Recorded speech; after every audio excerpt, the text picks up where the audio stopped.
नमस्कार दोस्तों, मेरा नाम है राजेंद्र सिंह ठाकुर और आप देख रहे हैं भारतीय न्यूज का विशेष कार्यक्रम चर्चा का केंद्र।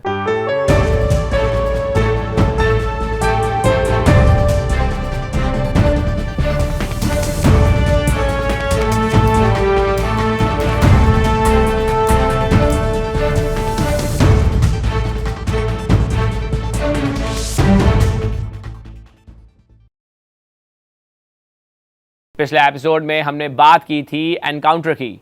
वहीं आज के एपिसोड में हम बात करेंगे टॉर्चर और एनकाउंटर को कितने पुलिस वाले सही मानते हैं। साल 2011 से 2022 के बीच 1100 लोगों की मौत पुलिस हिरासत में हुई है। यह आंकड़ा राष्ट्रीय अपराध रिकॉर्ड ब्यूरो का है। यही नहीं, इसके मुताबिक इन मौतों के लिए अब तक किसी को दोषी भी नहीं पाया गया। एक आम धारणा है कि हिरासत में संदिग्धों या अभियुक्तों के साथ हिंसा होती ही होगी, लेकिन बड़ा सवाल ये है कि कितने पुलिस वाले हैं जो संदिग्धों या अभियुक्तों के खिलाफ हिंसा और हिरासत के दौरान टॉर्चर या यात्रा का इस्तेमाल करने में विश्वास रखते हैं। यही जानने के लिए दिल्ली समेत 16 राज्यों में करीब 8,200 पुलिस वालों का एक सर्वेक्षण किया गया। इस सर्वेक्षण की रिपोर्ट बीते मार्च में आई। भारत में पुलिस व्यवस्था की स्थिति रिपोर्ट 2025 पुलिस प्रताड़ना और गैर जवाबदेही नाम से यह अध्ययन रिपोर्ट सामाजिक संस्था कॉमन कॉज और शोध संस्था centre for the study of developing society ने तैयार की। इस अध्ययन में पाया गया कि 2/3 पुलिस वाले यातना देने को उचित समझते हैं। कुल 30% पुलिसकर्मी टॉर्चर करने को बहुत ज्यादा हद तक सही मानते हैं, तो 32% इसे कुछ हद तक सही मानते हैं। सिर्फ 15% ने ही यातना देने का बहुत कम समर्थन किया। ऐसी राय रखने वाले ज्यादातर कांस्टेबल और आईपीएस यानी सीनियर अफसर थे। यातना का समर्थन सबसे ज्यादा झारखंड 50%, गुजरात 49% के पुलिस अफसरों में मिला और सबसे कम केरल 1%, नागालैंड 8% के अफसरों में मिला। रिपोर्ट कहती है ये एक चिंताजनक ट्रेंड नजर आया है कि पुलिस के सबसे ऊंचे दर्जे के अफसर यानी कि आईपीएस अफसर यातना का समर्थन करते हैं और कानून की प्रक्रिया को मानते नहीं हैं। आरोपितों के साथ हिंसा और हिरासत में यातना का पुलिस वाले कितना समर्थन करते हैं, यह जानने के लिए सर्वे में उनसे अलग अलग सवाल पूछे गए। जैसे जब उनसे यह पूछा गया कि समाज की भलाई के लिए संगीन अपराध के संदिग्धों के खिलाफ पुलिस द्वारा हिंसा का इस्तेमाल करना सही है या नहीं, तो करीब 2/3 पुलिस अफसरों ने इसका किसी ना किसी रूप में समर्थन किया। 30% अफसरों का यह भी मानना था कि किसी संगीन अपराध को हल करने के लिए 3rd डिग्री टॉर्चर का इस्तेमाल करना सही है। तलवों पर मारना, आंखों पर मिर्ची पाउडर छिड़कना, अभियुक्त को उल्टा लटकाना जैसे यातना के लिए 3rd डिग्री टॉर्चर के तहत आते हैं और जिन्हें वो सही मानते हैं।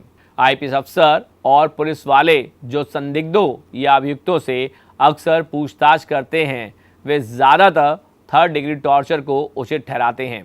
22% पुलिस वालों का मानना है कि खतरनाक अपराधियों को अदालती प्रक्रिया का मौका उपलब्ध कराने से ज़्यादा असरदार है उन्हें मार देना या उनका एनकाउंटर कर देना। उनका मानना था कि इससे समाज का भला होगा। हालांकि 74% पुलिस वालों ने कहा कि पुलिस को उन्हें पकड़ना चाहिए और कानूनी प्रक्रिया का पालन करना चाहिए। रिपोर्ट में यह पाया गया कि पुलिस अपने आप को कानून का प्रथम रखवाला मानती है और उन्हें कोर्ट और कानूनी प्रक्रिया अड़चने लगती हैं। 1/4 से ज़्यादा या 28% अफसरों का मानना है कि कानूनी प्रक्रिया कमज़ोर है और अपराध रोकने में धीमी है, जबकि 66% का मानना है कि कानून में खामियां हैं लेकिन फिर भी उससे अपराध रुकता है। बस अभी 12th खत्म हुई थी और अब आधे से ज्यादा टाइम ये सोचकर निकाल देते हो कि which career to choose. Well, in that case I got you covered. ये वीडियो एंड तक देखना, क्या पता I will just make up your mind. You must have thought of कोई बस ऐसा कोर्स मिल जाए जहाँ अनलिमिटेड जॉब ऑप्शन हो, क्योंकि मैं भी यही सोचती थी। जैसे कि journalist, news anchor, radio jockey, screen writer, video editor, event manager, graphic designer, सिनेमैट, photographer, director, public relation officer, entrepreneur. In fact इन सबसे भी ज्यादा जॉब ऑप्शंस चाहिए। तो just choose BAJMC as your career. BHMC is not just about theory but plenty of practical knowledge too. BHMC as a course आपको provide करता है world की better understanding, meeting और working with people of top notch industry. और सिर्फ यही नहीं, BHMC as a course आपको help करता है to grow personally and professionally too. So what are you waiting for? Choose BHMC क्योंकि इधर आपको मिलेंगी endless possibilities. केवल 40% अफसरों ने माना कि किसी को गिरफ्तार करते वक्त कानूनी प्रक्रिया का पालन करना हमेशा सही है। कानूनी प्रक्रिया अपनाने का मतलब है अरेस्ट मेमो बनाकर दस्तखत करवाना, गिरफ्तार किए जाने वाले व्यक्ति के घर वालों को गिरफ्तारी के बारे में बताना, मेडिकल जांच करवाना इत्यादि। पुलिस वालों के एक तबके का यह भी मानना है कि यौन हिंसा, बच्चे बच्चियों के अपहरण, चैन छीनने और गो हत्या जैसे अपराध के लिए भीड़ द्वारा संदिग्धों को सजा देना सही है। रिपोर्ट कहती है गुजरात के पुलिसकर्मियों में भीड़ का हिंसा के प्रति सबसे अधिक समर्थन देखा गया है, जबकि केरल के पुलिसकर्मियों में यह समर्थन सबसे कम था। पुलिस वालों से यह भी पूछा गया कि उनके मुताबिक किस समुदाय के लोग स्वाभाविक रूप से ज़्यादा अपराध करने के आदी हैं। इनमें ज़्यादातर का मानना था कि अमीर और शक्तिशाली लोगों में अपराध की प्रवृत्ति ज़्यादा है। इसके बाद मुसलमान, झुग्गी बस्तियों में रहने वाले लोग, प्रवासी वगैरह आते हैं। जब इन आंकड़ों का धर्म के नज़रिए से विश्लेषण किया गया तो पाया गया 19% हिंदू पुलिसकर्मियों का मानना था कि मुसलमान काफ़ी हद तक स्वाभाविक रूप से अपराध करने के आदी हैं और 34% का मानना था कि वो कुछ हद तक अपराध करने के आदी हैं। वहीं 18% मुसलमान पुलिसकर्मियों का मानना था कि मुसलमान काफ़ी हद तक अपराध करने के आदी हैं और 22% का मानना था कि वे कुछ हद तक अपराध करने का आदी है। सबसे ज़्यादा दिल्ली और राजस्थान के पुलिसकर्मियों का मानना है कि मुसलमान स्वाभाविक रूप से अपराध करने के आदी हैं। वहीं गुजरात के 2/3 पुलिस अफसर दलितों के बारे में ऐसी राय रखते हैं। रिपोर्ट में यह भी पाया गया कि पुलिस हिरासत में मौत के सटीक आंकड़े उपलब्ध नहीं हैं। राष्ट्रीय अपराध रिकॉर्ड ब्यूरो और राष्ट्रीय मानवाधिकार आयोग के पास अलग अलग आंकड़े उपलब्ध हैं। साल 2020 में NCRB के मुताबिक 76 लोगों की मौत पुलिस हिरासत में हुई।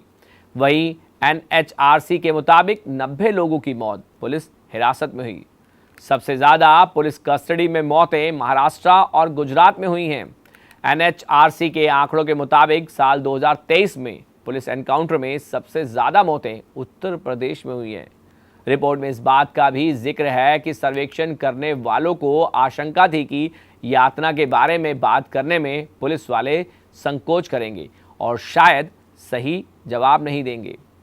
इस रिपोर्ट को तैयार करने वालों ने जो अहम भूमिका निभाई और जो बातें बताईं वो बहुत चौंकाने वाली थी। उन्होंने BBC हिंदी को बताया, हम शुरू में इस विषय पर शोध करने से थोड़ा हिचक रहे थे। ये विषय बड़ा विवादित है। हमें लगा था कि पुलिस वाले पॉलिटिकली करेक्ट जवाब देंगे, मगर यह हमारे लिए चौंकाने वाली बात थी कि किस हद तक पुलिस वाले हिंसा और खासकर यातना का खुलकर समर्थन करते हैं। रिटायर्ड सीनियर पुलिस अफसर प्रकाश सिंह ने इस रिपोर्ट के बारे में खबर द इंडियन एक्सप्रेस में लिखा है कि इस अध्ययन के निष्कर्ष चौंकाने वाले हैं, लेकिन कुछ अच्छी बातें भी हैं, जैसे 79% पुलिस वालों का मानवाधिकार ट्रेनिंग और 71% अफसरों का यातना रोकने की ट्रेनिंग में विश्वास रखना। उन्होंने ध्यान दिलाया कि रिपोर्ट में गंभीर खामी है। इसमें उन कारणों पर कोई टिप्पणी नहीं की गई जो यातना के उपयोग में योगदान करते हैं, जैसे अंग्रेजों के ज़माने से चलता आ रहा है पुलिस का स्वभाव, नेताओं, सीनियर अफसरों द्वारा डाला गया दबाव और शॉर्टकट उपयोगों के लिए जनता का समर्थन। घड़ी की सुई बता रही है कि अब आपसे विदा लेने का समय आ गया है। तो अगले एपिसोड में फिर मुलाकात होगी एक नए विषय के साथ, वीरवार को 8 बजे भारतीय न्यूज़ के विशेष कार्यक्रम चर्चा का केंद्र में।